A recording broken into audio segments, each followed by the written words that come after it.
crimes contra o... Da início, não, vai dar continuidade aos crimes contra o patrimônio. Só lembrando a vocês, do nosso último encontro, a gente falou sobre o furto, que é o artigo 155. Então, a gente apontou para o tipo penal do artigo 55 os principais elementos, né, e as circunstâncias, as qualificadoras, causas de aumento de pena, né.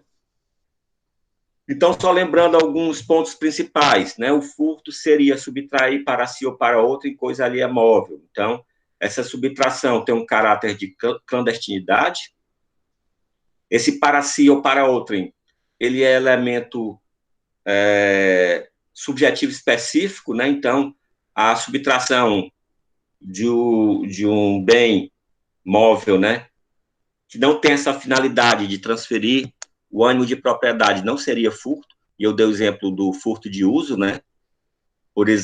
No caso do exemplo que foi dado no nosso último encontro, o caso de alguém que pega um veículo para levar a mulher que está em estado de parto, em estado de... Como é? Me lembra aí?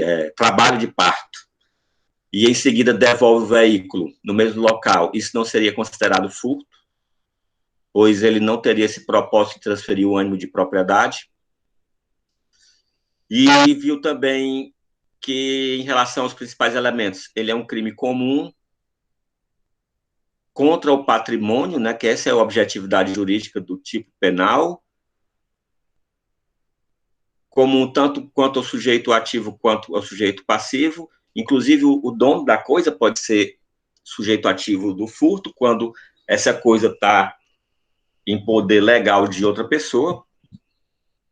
Viu causa de aumento de pena em relação ao repouso noturno. Então, repouso noturno não quer dizer noite, pode ser durante o dia e ser considerada essa causa de aumento de pena. Por exemplo, o vigia noturno, ele trabalha durante a noite, mas o seu repouso é durante o dia. Então, se ele está gozando esse repouso, um furto na casa dele seria com essa causa de aumento de pena.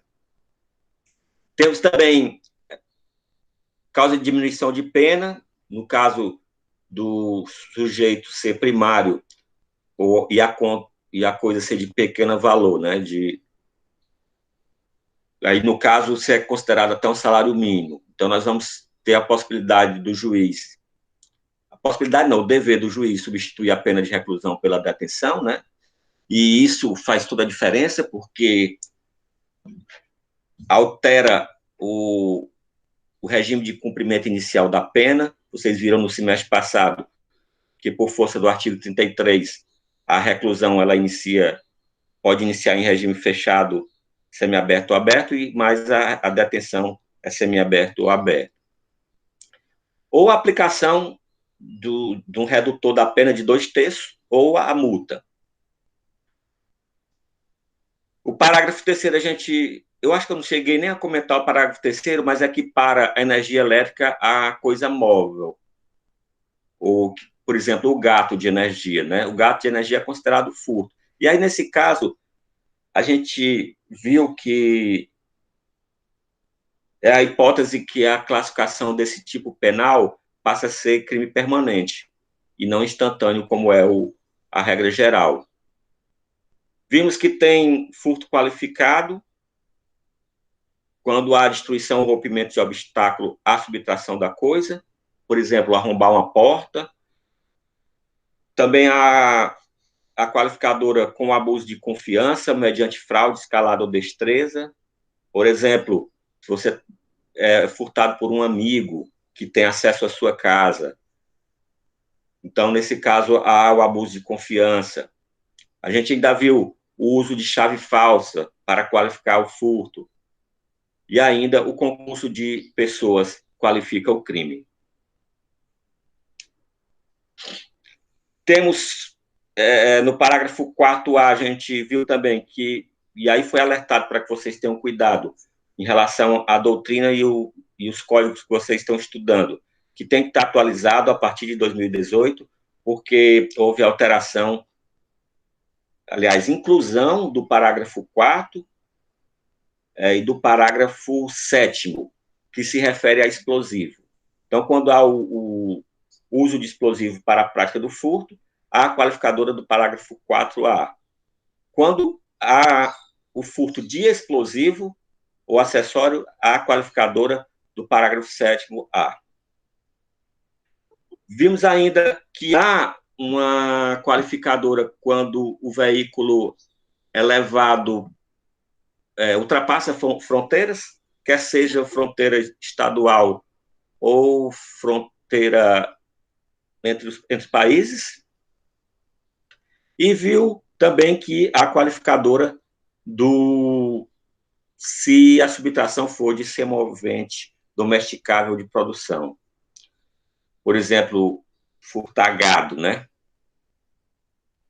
Então, esse é o resumo do nosso último encontro. Hoje a gente vai começar pelo artigo 156, que seria o furto de coisa comum. O artigo 156 traz a seguinte redação, pessoal. Subtraiu o condômino, o co-herdeiro ou sócio para si ou para outro, a quem legitimamente a detém a coisa comum. Observem que nós vamos ter uma exceção para esse tipo penal.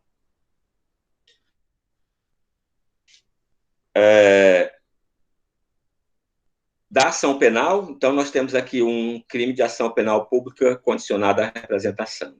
E o que seria esse furto de coisa comum?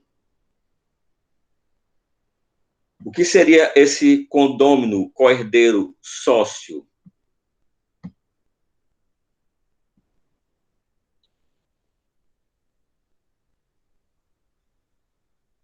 Nós vamos ter o condômino com o sinônimo de coproprietário, ou seja, um bem que pertence a mais de uma pessoa. Então, aqui nós já temos uma observação a fazer em relação ao sujeito ativo.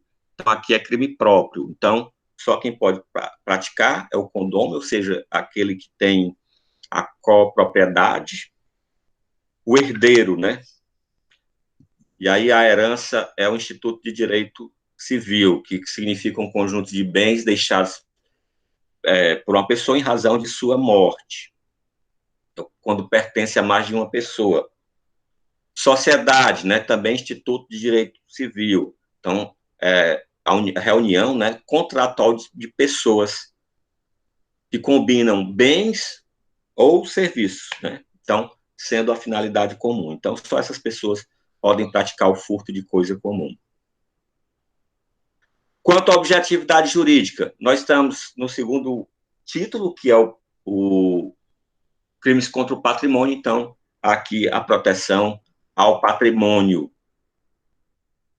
E o objeto material aqui é a coisa comum móvel, enquanto que no furto é a coisa alheia, aqui no 156 a coisa é comum. Quanto ao tipo objetivo, nós vamos ter o verbo subtrair, é a mesma coisa do artigo 155, né? Aquela conduta que exige clandestinidade no apossamento da coisa. Como a gente já viu, é crime próprio, admitindo coautoria ou participação. Isso a gente já viu em outros momentos, né, pessoal? Que não é porque um crime é próprio que não admita um curso de pessoas. Então, seria possível alguém que não é coproprietário da coisa ser sujeito ativo do crime do artigo 156? Sim, pois ser proprietário é elementar do tipo. E essa característica é uma característica subjetiva. E por força do artigo 30 do Código Penal, essa característica ela se comunicaria entre os agentes. Então, alguém que auxilie o coproprietário a pegar o bem, né, que não é individualmente seu, responderia também pelo artigo 156, aplicação da teoria monista, né, previsto no artigo 29 do Código Penal. O sujeito passivo, né, é o coproprietário, o condômino, né, ou o herdeiro. Então, nós temos aí um crime bipróprio. A característica do sujeito ativo determina a característica do sujeito passivo. Observação, pessoal, sobre a conduta, né? Eu falei que a conduta de apropriar-se é a conduta que existe clandestinidade. Então, quando o bem está na posse, que essa pessoa e pratica esse desejo, essa inversão do ânimo de propriedade, nós não temos furto, certo? Furto, o bem chega à mão do autor do delito de forma ilegítima. Quando alguém detém a posse legítima de algo e essa pessoa pratica o ato de disponibilidade do bem ou tem esse desejo de transferência da propriedade, aí nós vamos ter apropriação indébita. Só um exemplo referente ao furto. Se um aluno da universidade vai até a biblioteca e sai de forma sorrateira com o livro, é furto. Se um aluno da universidade vai até a biblioteca, passa por aquele guichê, tira o livro, registrando lá que fez a retirada do livro. O livro está na mão dele de forma legítima, diferentemente do primeiro exemplo. Nesse caso, se ele não devolve o livro, ele não pratica furto, ele pratica apropriação indébita. Só para a gente já deixar estabelecida aqui a diferença entre as duas situações. Posse inicial legítima e posse inicial não legítima. O elemento subjetivo, nós vamos ter um elemento subjetivo específico da mesma forma que o furto tem, né? Então, o próprio tipo penal do artigo 156 fala que essa inversão do ônus de propriedade deve ser para si ou para outrem. Obviamente, não da coisa inteira, da parte que não lhe pertence. E a consumação se dá da mesma forma do artigo 155, que é com a inversão da propriedade e a retirada da esfera de vigilância do autor. A ação penal já comentei, né? Nós vamos ter aqui uma exceção à regra geral do artigo 100, que estabelece que a ação penal seria pública, exceto nas hipóteses em que exigir representação ou a queixa do ofendido. Nesse caso, do 156, exige a representação. O parágrafo 2º é uma causa especial de exclusão de ilicitude, pessoal, que se refere à coisa fungível. Coisa fungível, vocês vão ter a definição também no Código Civil. Então, coisa fungível é aquela que se pode substituir pela mesma quantidade e qualidade. Então, se alguém, por exemplo, é coproprietário, né, 2 pessoas, de 100 sacas de arroz, de feijão, e das pessoas pega 50, ora, como essa coisa é fungível, e ele não está excedendo a sua cota, que seria a metade, não há prática desse delito. Em seguida, pessoal, nós vamos ter um outro capítulo, o capítulo do furto tem 2 artigos, e aí a gente entra no capítulo do roubo e da extorsão. Cuidado, pessoal, com o artigo 157, pois vocês não vão encontrar, a não ser na internet aí, que aqui tem que estar o cuidado redobrado, não vão encontrar doutrina atualizada sobre esse crime, esse delito. Por quê? Porque ele foi alterado pelo pacote anticrime. O pacote anticrime entrou em vigor no dia 23 de janeiro de 2020. Logo, vocês não vão encontrar um vade-mecum atualizado, o de vocês vai estar desatualizado, com certeza, e não vão encontrar doutrina, como eu disse, a não ser na internet, e aí é que o cuidado tem que ser redobrado. Então, eu vou fazer a leitura do dispositivo para a gente comentar item a item.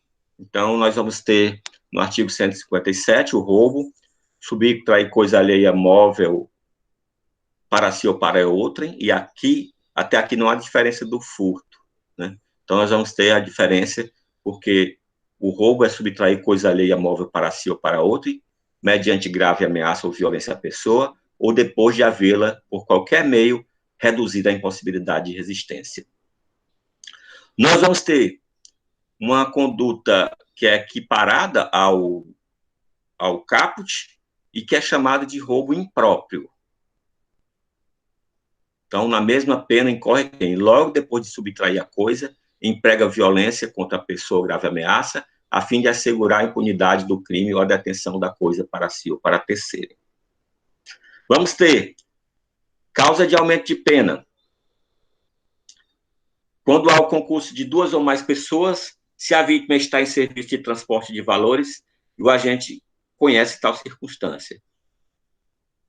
Se a subtração for de veículo automotor que venha a ser transportado para outro estado ou para o exterior, se o agente mantém a vítima em seu poder, restringindo sua liberdade, se a subtração for de substâncias explosivas ou de acessórios que, conjunto ou isoladamente, possibilitem sua fabricação, montagem ou emprego, e se a violência ou grave ameaça ela é exercido com emprego de arma branca. E aí cabe, pessoal, aqui eu vou interromper um pouco a leitura do dispositivo para fazer um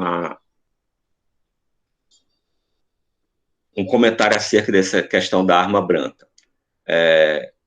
A gente sabe que a gente não tem uma qualidade legislativa muito adequada, muito decente. Se vocês observarem, no crime de roubo, o inciso 1º do parágrafo 2º, ele está revogado em 2018. O que aconteceu? Antes de 2018, nós tínhamos que era causa de aumento de pena o uso de arma. Então, não importava se era arma branca, se era arma de fogo, se era arma própria ou se era arma imprópria, pois a disposição era genérica. Uso de arma.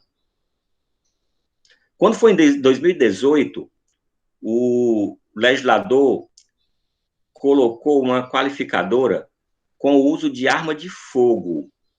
Aí o que aconteceu? Todos aqueles processos em que o roubo tinha sido praticado e tinha a causa de aumento de pena com o uso de arma, passaram a ser simples, porque o legislador tirou a expressão arma e botou arma de fogo. Então, quem praticou o roubo à época com uma faca, por exemplo, já não era mais a forma aumentada. Aí, quando foi em 2019, o legislador colocou esse emprego de arma branca. Né? Então, o emprego de arma branca, o inciso 7º do parágrafo 2º, já é incluído aí a Lei 3.964, que é o chamado pacote anticrime. Então, nós vamos ter um período antes de 2018, que considerava arma como causa de aumento de pena. De 2018 a 2019, nós temos que só era considerada arma de fogo como qualificadora. E a partir de 2020, a arma branca passa a ser causa de aumento de fogo, causa de aumento de pena, e a arma de fogo passa a ser qualificadora. Então, nós temos aí uma confusão grande que foi arrumada aí pelo legislador, né? Dando sequência, o parágrafo 2º-A, nós vamos ter se a violência ou grave ameaça é exercida com arma de fogo. Eu já expliquei, né, qual foi o problema causado em segregar arma branca de arma de fogo.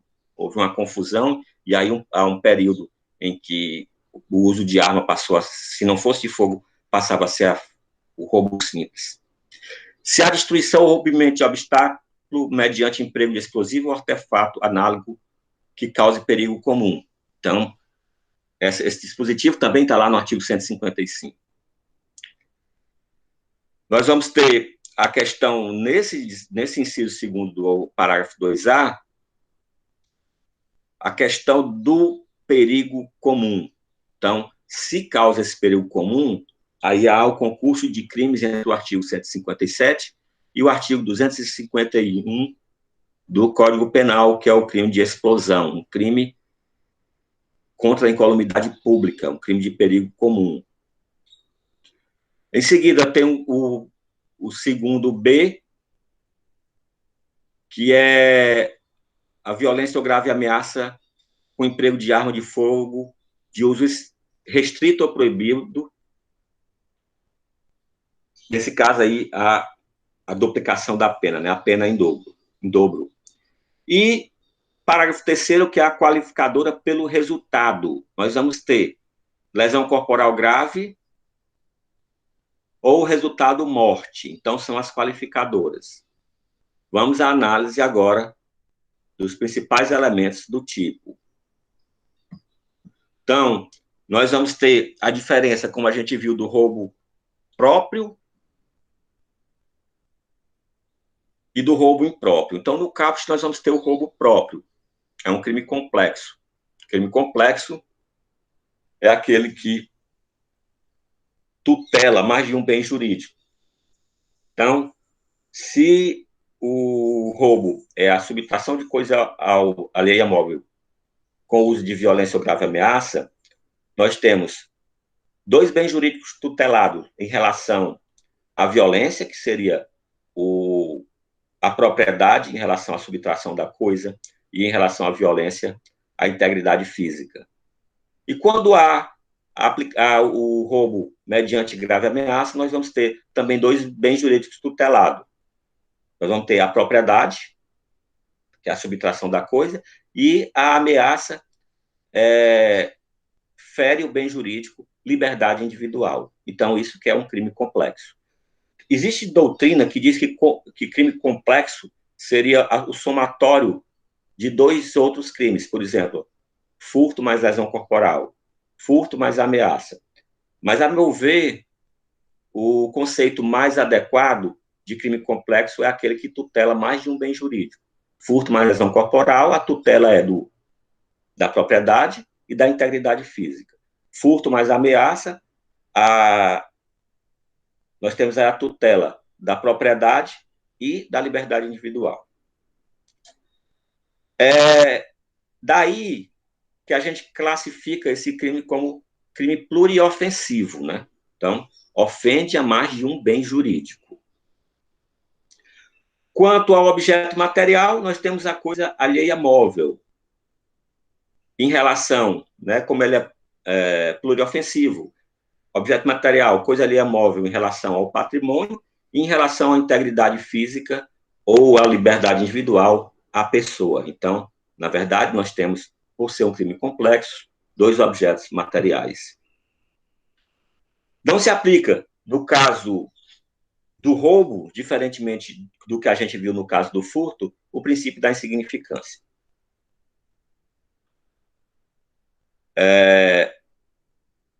Há a possibilidade também da gente analisar possibilidade de haver crime ou não em relação, e aí em relação também a esse crime ser complexo. Por exemplo, pessoa que ameaça com arma quem não traz um dinheiro, celular, quem não tem nenhum bem, não traz nenhum bem consigo. Nós teríamos aí o crime impossível ou o crime simplesmente de ameaça, né? Não resta dúvida que a segunda corrente, né, que diz que por ser um crime complexo, há a prática de um atentado contra um bem jurídico, que seria, no caso, a liberdade individual, nós teríamos aí restando apenas o crime de ameaça. Então, nesse caso, temos duas correntes, né, crime impossível e eu não responderia por crime algum ou responderia apenas pela ameaça. Quanto ao tipo objetivo, nós vamos ter aí, em relação ao núcleo, o verbo subtrair, já foi conversado aqui com vocês, que há conduta não, da posse do bem, né? Então, a pessoa se apropria do bem de forma clandestina, a posse do bem é de maneira ilegítima, sendo que não basta a subtração, né? Tem que ter a presença da violência ou grave ameaça, senão não resta configurado o furto. Aliás, resta configurado o furto e não o roubo. Para que haja o crime de furto próprio, que é o do CAPT. Então, a violência ou grave ameaça deve ser na hora do crime. Leva em consideração as condições da vítima, horário, local. Isso quer dizer que para que uma pessoa se sinta ameaçada, basta que a questão subjetiva, né? Então, eu posso me sentir ameaçado ou não. Já, por exemplo, a Ana Maria também, numa determinada situação. Eu poderia me sentir ameaçado, ela não, ou o inverso. Então, depende da condição da vítima. O horário local influencia? Sim. Se você está num local onde tem muita gente, um local aberto, é diferente de você estar num local ermo, escuro, sozinho. Obviamente, você vai estar numa condição de sentir mais medo, né? Observação sobre o que configura a ameaça.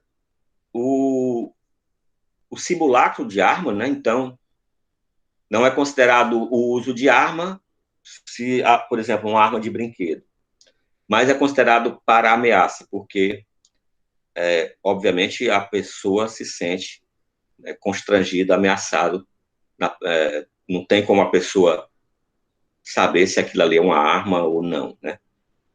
O porte ostensivo, ou seja, não aponta a arma, mas visivelmente a pessoa verifica que o agente está portando a arma, por exemplo, o volume na altura da cintura, né? Então, pode configurar a ameaça. Também arma com defeito ou desmuniciada, a jurisprudência não considera o uso da arma quando ela está com defeito, ou seja, não tem potencialidade para disparar. Mas não resta dúvida que, se a vítima não tem esse conhecimento, ela vai se sentir ameaçada. Quanto à violência, a pessoa, nós vamos ter o emprego de força física, né? E ainda qualquer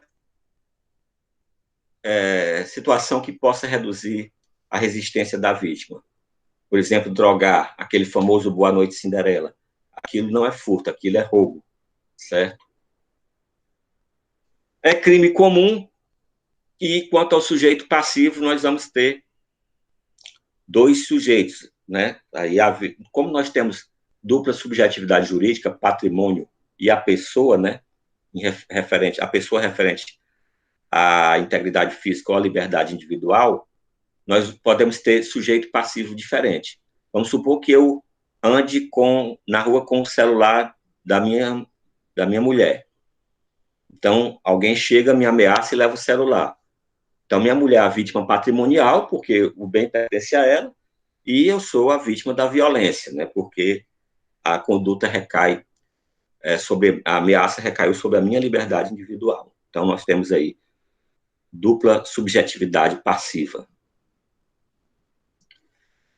Quanto ao elemento subjetivo, o mesmo do furto. Então, o dolo, com especial fim de agir, de subtrair a coisa para si ou para outrem. Então, temos esse especial fim de agir que é idêntico o do artigo 155 e do 156. Quanto ao momento consumativo, há o emprego da violência à pessoa ou a ameaça com o apoderamento da coisa. Como é um crime complexo, nós temos bens jurídicos, mais de um bem jurídico, né? integridade física, liberdade individual, bens jurídicos referentes à pessoa e o patrimônio. O entendimento do STJ e STF é que não é necessária a retirada da esfera da disponibilidade. Então, basta que seja empregada a violência ou a grave ameaça, no intuito de subtrair a coisa, já está configurado o crime. E, assim como no furto, a destruição do bem consuma o crime, mesmo que não saia da esfera de vigilância da vítima.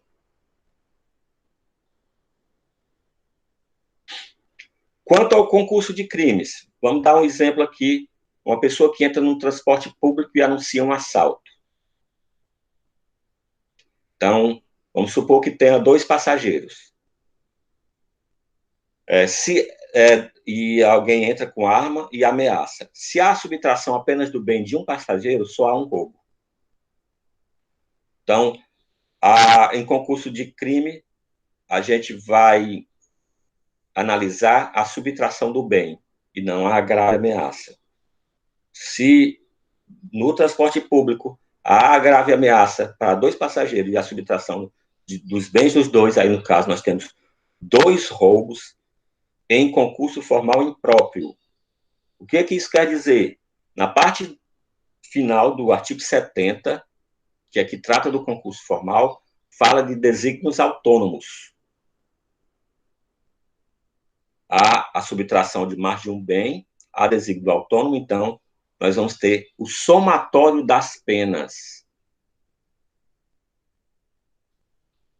por força do artigo 70, parte 2.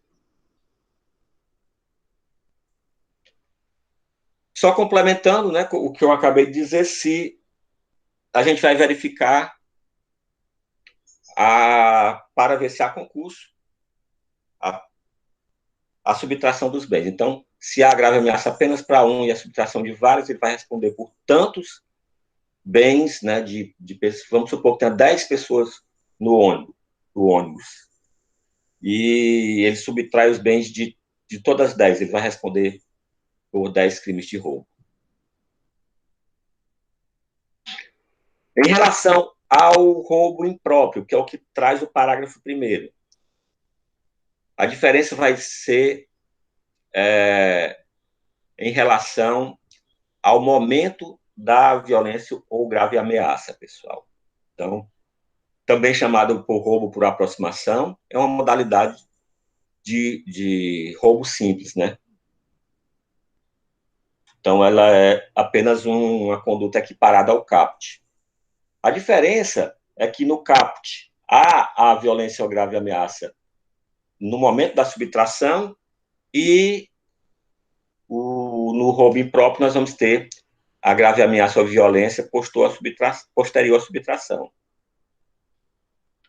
Então, uma coisa é alguém anunciar o roubo, né? Apontando a arma, dizendo que passe os bens. Outra coisa é a pessoa se apossar do bem e aí ser percebida e ameaça depois. Olha, não faça nada, senão atira. Nesse caso, é a aplicação do parágrafo 1º do artigo 157. Nesse caso, a violência ou grave ameaça não foi utilizada para a subtração do bem, mas para segurar a impunidade após a apropriação do bem. Ou seja, começa com furto, termina com roubo, né? O bem estava sendo subtraído sorrateiramente, né? E aí a vítima percebe e é ameaçada por depois. Nesse caso, nós vamos ter o roubo impróprio. Quanto ao parágrafo 1º, no momento da prática da violência ou grave ameaça. Também, aí, o momento consumativo é o mesmo do caput.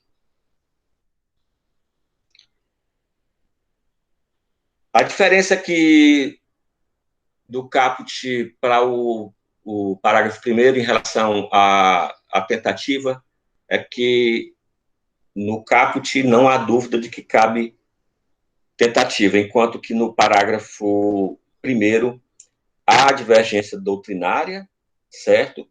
Sendo que a doutrina majoritária assume a posição de que não é possível a tentativa.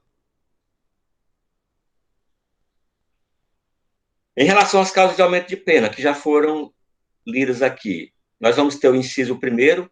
Esse inciso primeiro é aquele que foi revogado, que eu falei, contei a história do uso de arma, né? Então, antes de 2018, só mais uma vez, antes de 2018, considerava qualquer arma, então, arma própria, arma imprópria, tanto fazia, ia ser um revólver quanto uma chave de fenda, uma faca.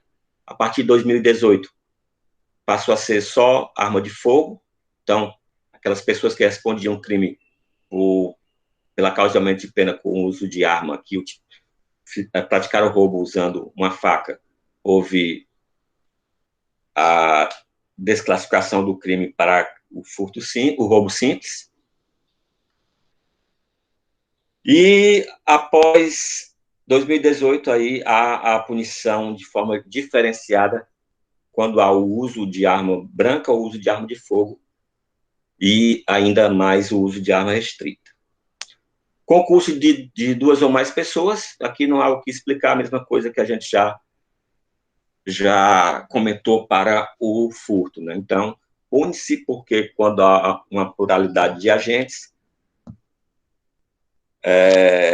a vítima, né, obviamente, pode se sentir mais ameaçada, né?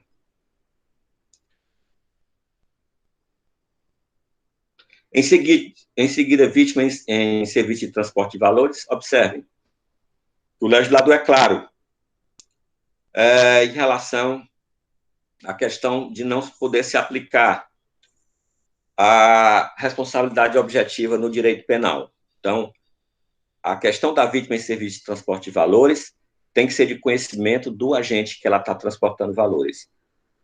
Não se refere aqui, pessoal, somente a essas empresas de segurança de transporte de valores, não, certo? Vamos supor que uma pessoa tem uma rotina de levar o dinheiro de uma filial para a matriz de uma determinada empresa, todos os dias.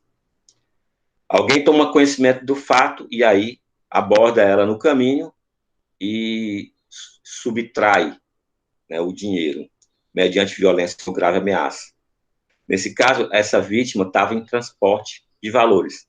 Então, será aplicado o inciso terceiro, como causa de aumento de pena.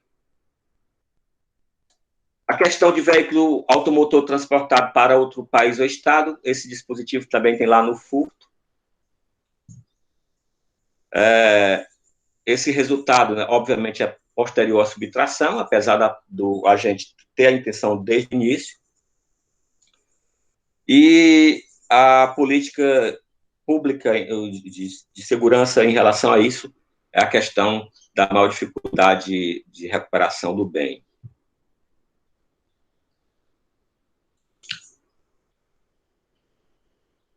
Se o agente manter a vítima em seu poder, cuidado, pessoal, com esse dispositivo.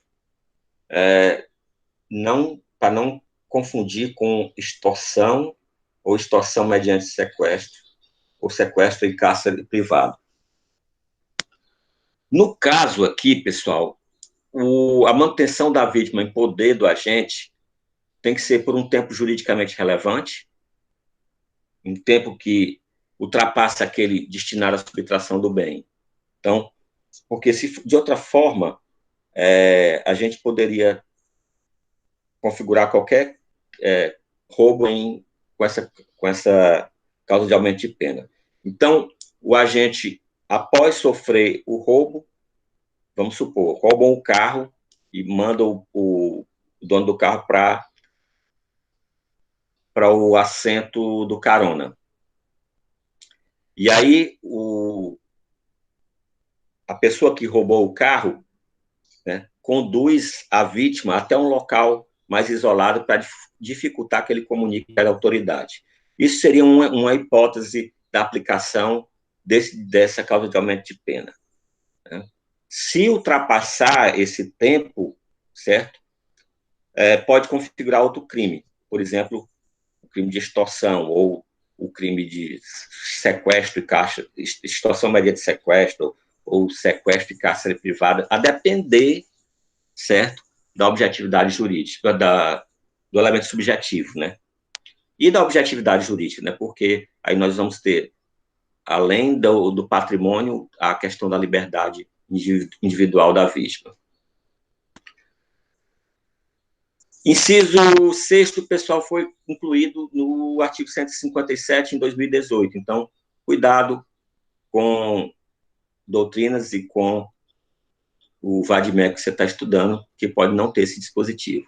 Seria a subtração de substâncias explosivas ou de acessórios que, conjunto ou isoladamente, possibilitem a fabricação, montagem ou emprego do artefato explosivo. Por exemplo, um dispositivo detonador.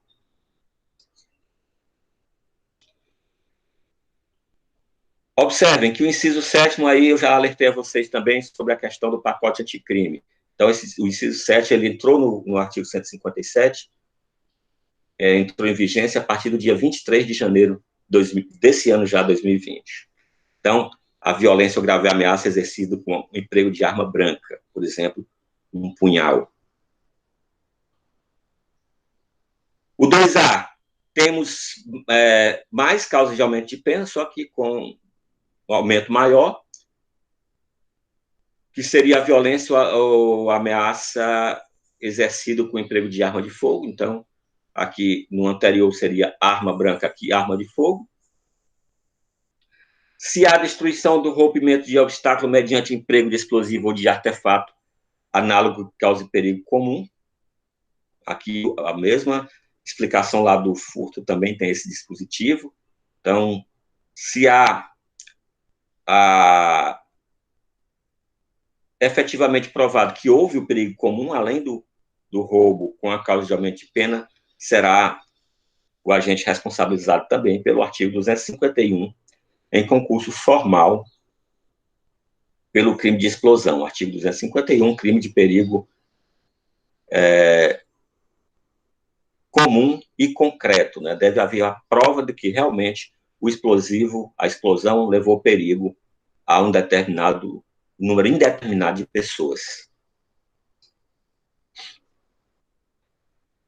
E também inserido pelo pacote anticrime, né, se a violência ou grave ameaça é exercido com o emprego de arma de fogo ou de uso restrito ou proibido. Então, há aqui nós vamos ter uma qualificadora, né, pessoal? A natureza jurídica desse parágrafo 2b é qualificadora. Então, não é simplesmente arma de fogo. Exige que a arma de fogo seja restrito ou proibido.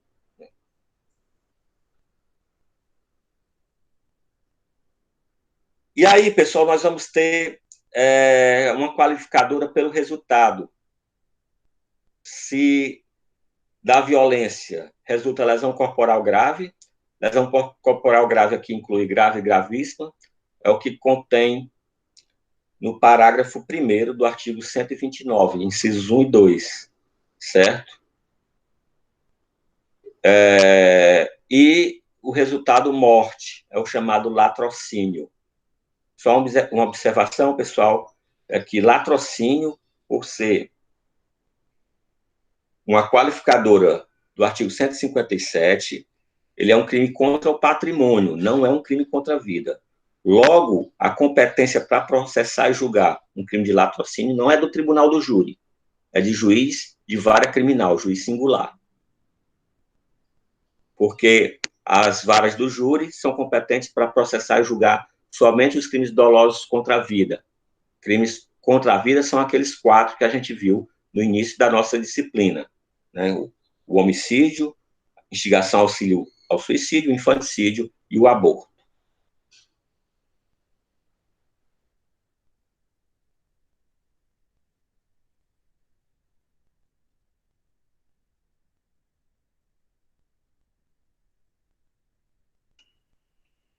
Então, nós vamos ter essas duas espécies, né, que são qualificadas pelo... Quando nós temos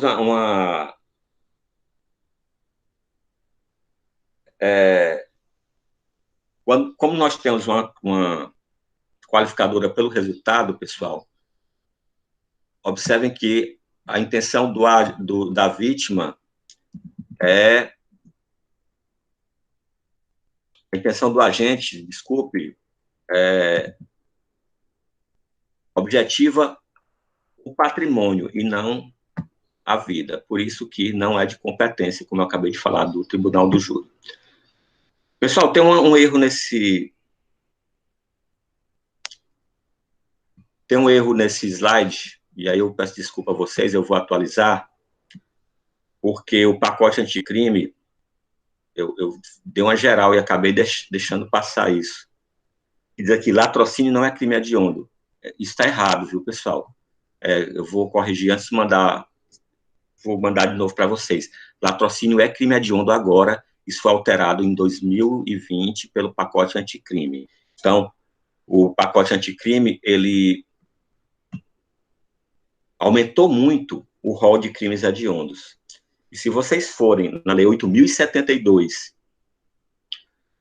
no artigo 1º, inciso 1A, a linha C, aí nós vamos ter o roubo, aliás, o inciso 2 do parágrafo 2º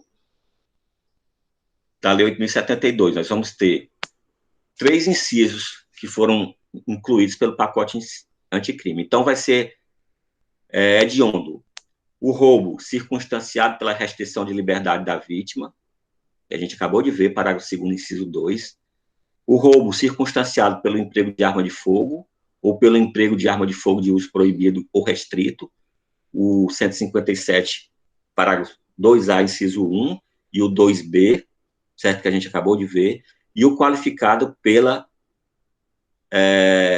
pelo resultado lesão corporal grave ou morte. Então, façam a observação aí no material de vocês, e me desculpem, eu deixei passar esse aqui, só esse item aqui de que latrocínio não é crime hediondo, latrocínio é sim crime hediondo a partir de 23 de janeiro de 2020.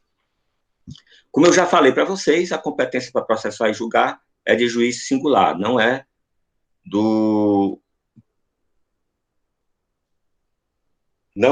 de tribunal do júri. Observem que o emprego da violência, pessoal, para se configurar a qualificadora, tanto pela lesão corporal quanto pela lesão, pela morte, o emprego da violência é dolosa, mas a lesão ou morte pode ser tanto dolosa quanto culposa. Então, se a pessoa pratica, por exemplo, um roubo ameaçando com arma de fogo e sem querer a arma dispara, o resultado morte foi não pretendido, mas ele responderá pela consumação.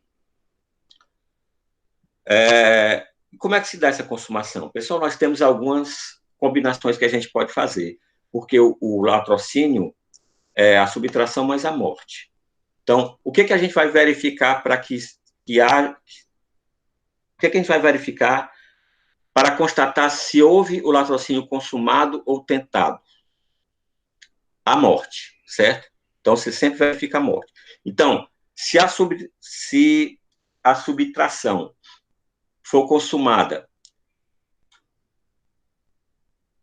e a morte for consumada, aí não resta dúvida. O latrocínio é consumado. Se a subtração é tentada e a morte é tentada, não resta dúvida. O latrocínio é tentado.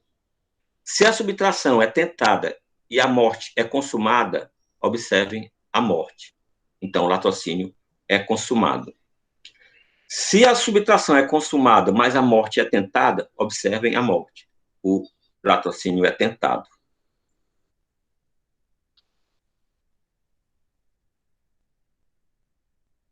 Existe súmula do STF acerca desse assunto.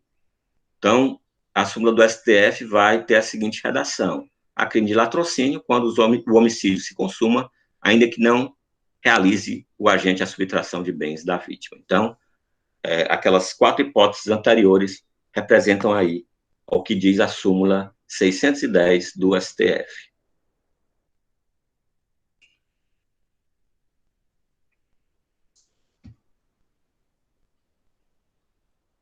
E ainda existe uma quarta posição doutrinária, que, nesse caso, não há tentativa de latrocínio, mas roubo consumado e homicídio tentado. Quanto ao concurso, né, se há um roubo e várias mortes, há apenas um latrocínio.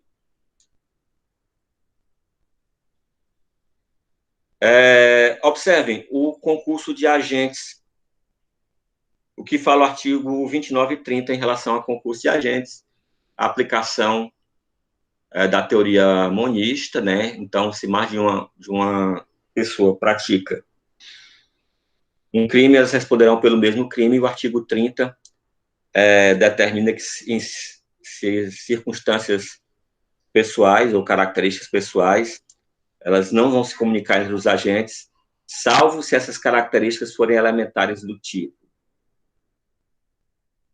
No caso, pessoal, só voltando aqui, se há prática por duas pessoas de um roubo se há parte de duas pessoas um roubo, em seguida um deles volta e mata a vítima sem o conhecimento do outro, nós vamos ter que os dois vão responder por roubo, só que o segundo vai responder pela qualificadora ainda do roubo consumado, do roubo qualificado pelo resultado morte. O primeiro não responde porque ele não tinha conhecimento, né? No exemplo eu deixei claro, ele pratica o roubo e em seguida o outro volta sem o conhecimento dele e pratica o homicídio, né? Eu vou parar por hoje. A gente no nosso próximo encontro segue com o crime de extorsão. Eu vou verificar agora, né, se vocês têm alguma dúvidas ou publicado ou disposta no site, ou quem quiser, quem preferir,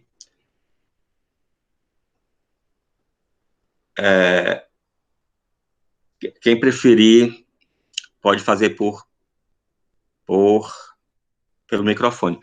Eu só pedi desculpa a Beatriz, porque ela pediu para eu falar um pouco mais devagar. Beatriz, nessa situação, liga o microfone e pede, porque quando eu estou apresentando os slides, essa tela do chat não aparece para mim. Ela só aparece depois que eu interrompo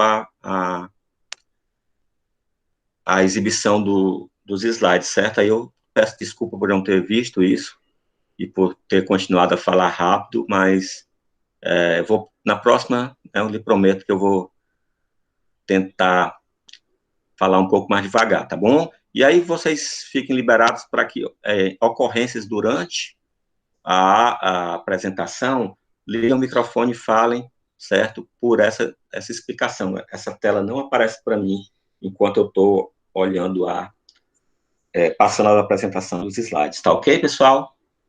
Alguma dúvida? Tem alguém acordado? Eu tô. Dúvidas? Não, senhor. Nenhuma, não. Ok, pessoal,